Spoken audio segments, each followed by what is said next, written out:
persidangan yang kami dapatkan di dalam fakta persidangan yang selama ini terjadi, bahwa pembunuhan itu terjadi secara spontanitas yang wajarnya dan patutnya itu di pasal 351 ayat 3.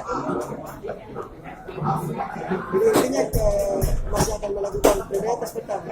Iya, dalam pledoi kami akan mengungkap fakta-fakta yang terjadi dalam persidangan bahwa pembunuhan tersebut terjadi karena spontanitas.